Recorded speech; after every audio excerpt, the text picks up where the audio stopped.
Welcome to Hard Drive Online. I'm Roxy, and I'm sitting here with one of my favorite people, David Draiman from Disturbed. Back at you, Roxy.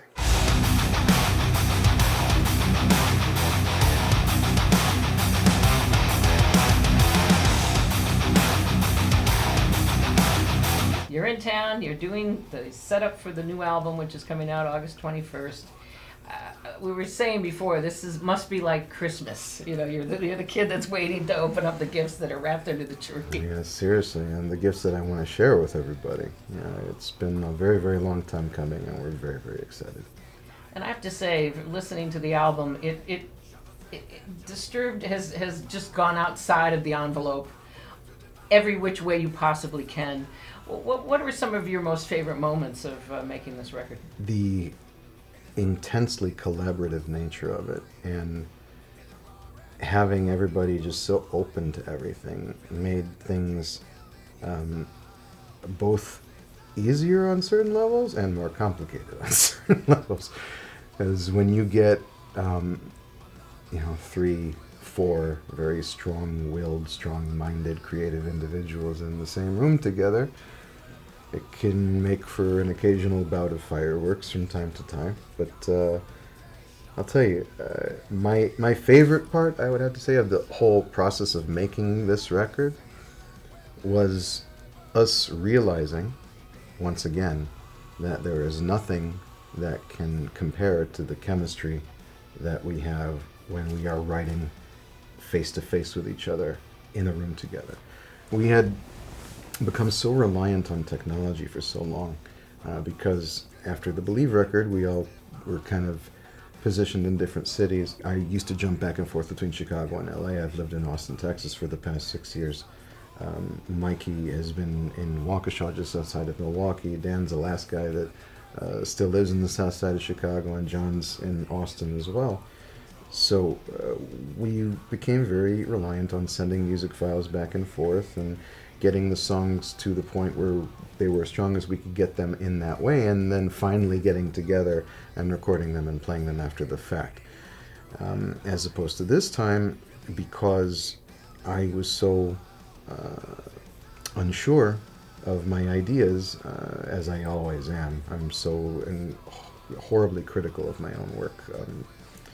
It's really detrimental sometimes, but that I needed my brothers. I needed the Joe Perry to my Steven Tyler to tell me, and to gauge by him and Mike's expressions and their excitement or lack thereof of whether or not I was going in the right direction. But every single day, whether I came out to Chicago or they came out to me, there was not a day that went by that we didn't leave that room with something amazing, literally. And that was so inspiring and so reinvigorating. We already felt the withdrawal from not playing live, but realizing, that chemistry that was always there, that isn't harnessed in quite the same way until you're in the same room with those people. We'll never go back to being as reliant on technology again. If we take anything away from this process, it was that rediscovery, and that was tremendous and very, very inspiring. Well, the thing that I also like about this record is the harmonies, the places where you take yourself vocally that you've never really done before on a record. No so doubt. Talk to us about, how some of that came to fruition. There's definitely a lot more group vocals. There's a lot more harmonies. Kevin is like a harmony maniac. He can pull harmonies out of his butt like it's like nobody's business. Every single different, sometimes too many of them, to be perfectly honest, because we weren't used to that level of saturation, and there were times when we'd be doing 5-6 part harmonies. It was just crazy. If it made sense and if it felt right in the song, I'd put it in there. The harmonic stuff was always me. The gang vocal stuff actually included Dan and Mike, which is the first time they actually jumped on for that kind of stuff in the history of our career, which was great. You can really hear that difference in tonality. It gives it a different character. They gained the confidence to do that through their experiences in fight or flight because they had to really come up with those background vocals on their own. And now I'm looking forward to actually practicing with them that way. It should be pretty damn amazing. It gives us another tool in our arsenal, something that we haven't had up to this point. Knowing that I have, 3 guys behind me who all of them can join in from time to time with background vocals. It opens up the door to so many other possibilities, as you've heard on the record. So it's a definite welcome addition to the situation. For sure. And I think the big challenge that you're going to have is pulling off The Sound of Silence live. It's going to be challenging to pull off all these songs live. I mean, from a vocal standpoint, it's not as challenging as you might imagine.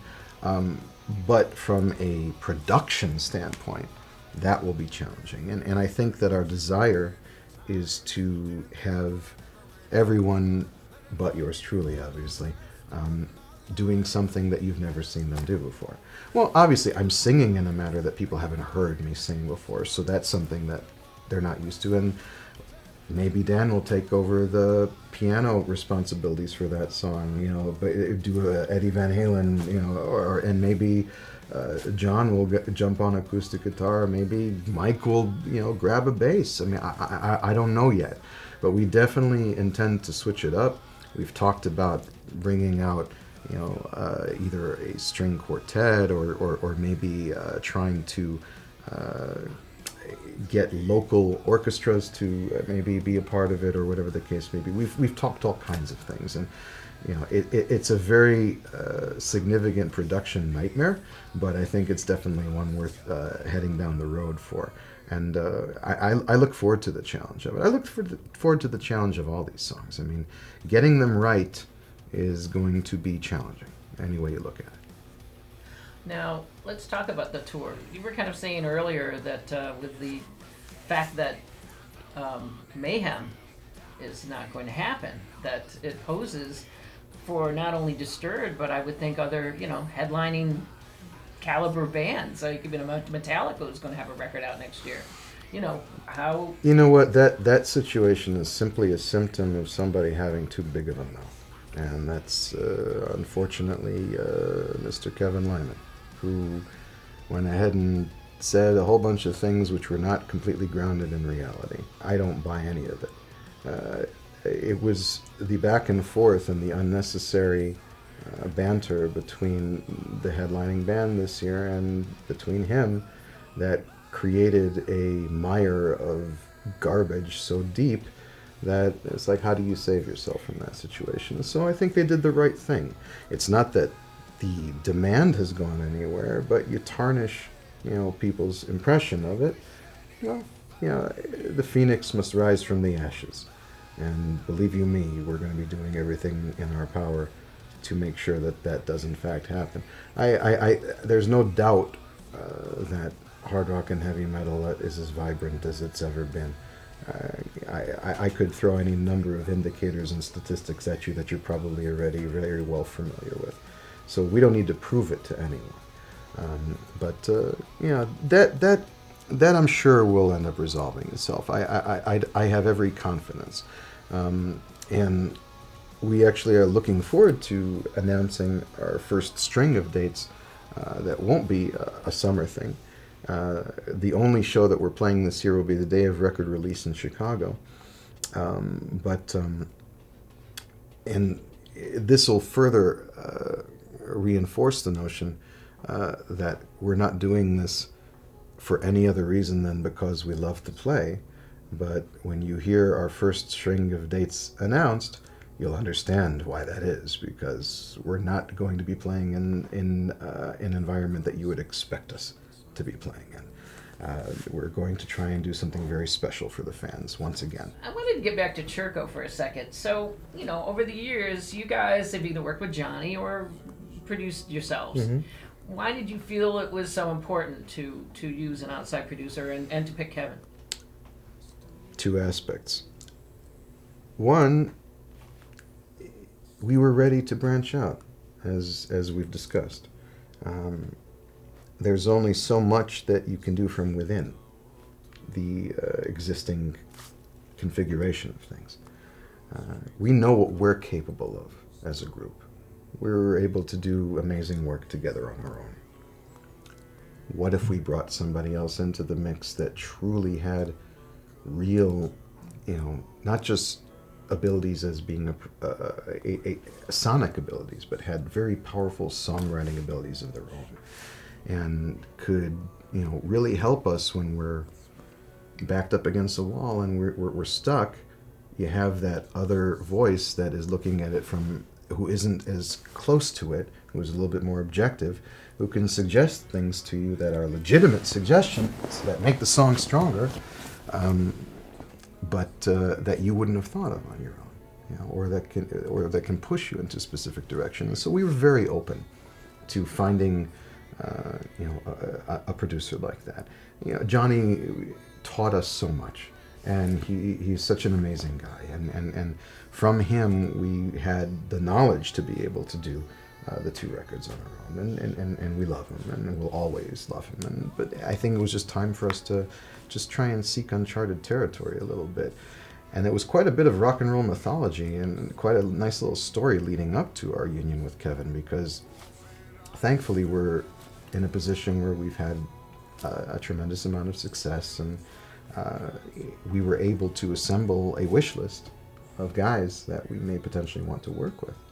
And of the wish list, the ones that we actually were able to meet with, we spent a couple days with Bob Rock, we spent a couple days with Rob Cavallo, we spent a couple days with John Feldman, and with Kevin. All of them are brilliant. Very creative and very amazing songwriting minds of their own, and just ridiculously talented. And it was an honor and a privilege to have had that opportunity to spend time with each and every one of them. And we wanted to do that because since we were putting ourselves out there in this way, we just wanted to be very sure that the vibe was right.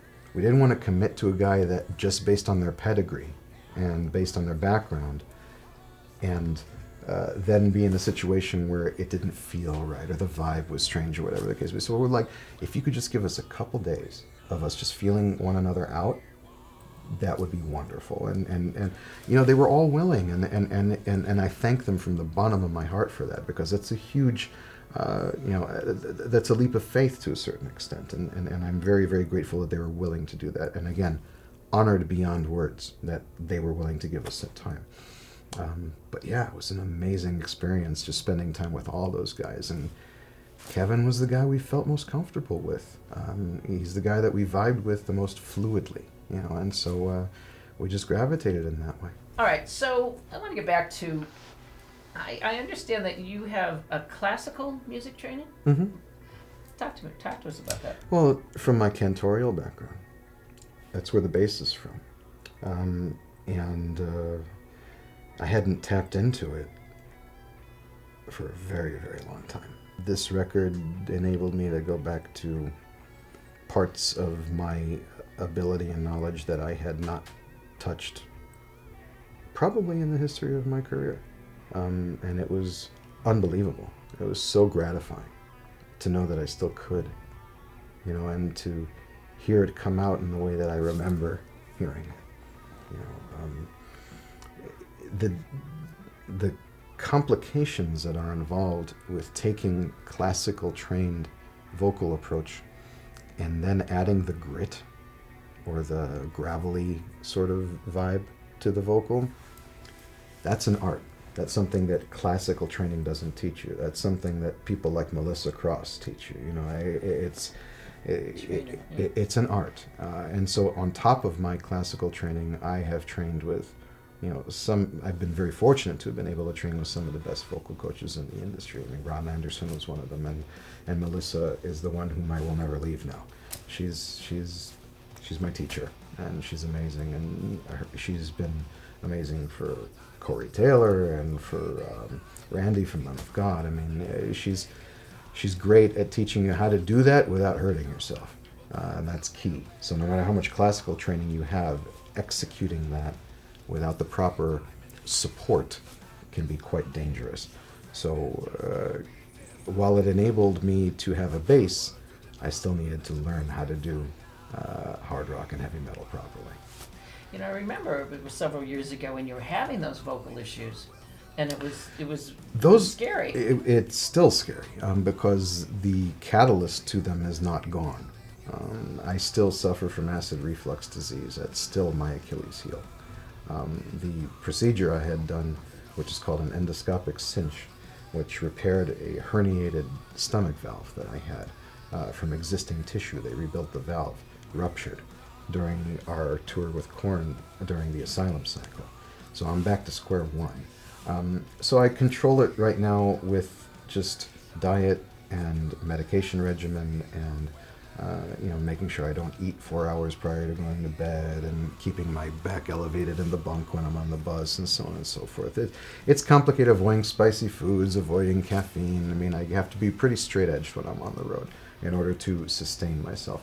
But unfortunately, sometimes you need to hit those thresholds to know where you're breaking and to understand what is or isn't working. And thankfully by this point, I'm fairly confident that I have it figured out. But I'm still human, and things still happen, so who knows? Now, hardDrive is going to be 20 years old in 2016. Awesome. And I've been asking people to, do you have a memory of either the first time you met Lou or did interviews with us? God, we've done so many interviews together. It's even hard for me to go back that far. You guys are like family to us, and you've always been so supportive since day one, and Lou has always been just a tremendous asset, not only to us, you and him both, but to the entire community. And I don't think I have anything but good memories of all of it. That's why we're always so eager to jump into a situation together with you guys. So we love and respect you, and may it be another 20, 40 years, however many we can continue to get out, and may it never end as far as I'm concerned. So basically what you're saying is Disturbed will headline the hardDrive Live Tour in 2016. Yeah, we can definitely have a conversation about it. Awesome. We got that on film. Well, thank you so much for your time, David. As always, it's always a pleasure to be with you. Always good to see you. Thank you. hardDrive Online is brought to you in part by Napa Auto Parts. Conquer the job with Napa Know-How. If you simply can't get enough hardDrive, download the official hardDrive radio app. You'll get exclusive interviews, performances, and RAN streams straight to your phone for free. Hey, thanks a lot for watching, and if you are a Breaking Benjamin fan like me, check out some more videos like this Breaking Benjamin cover of Prison Sex by Tool, or this interview with me and Corey Taylor from Slipknot. Until next time, I'm Lou Brutus, and that'll do it for all of us here from hardDrive Online.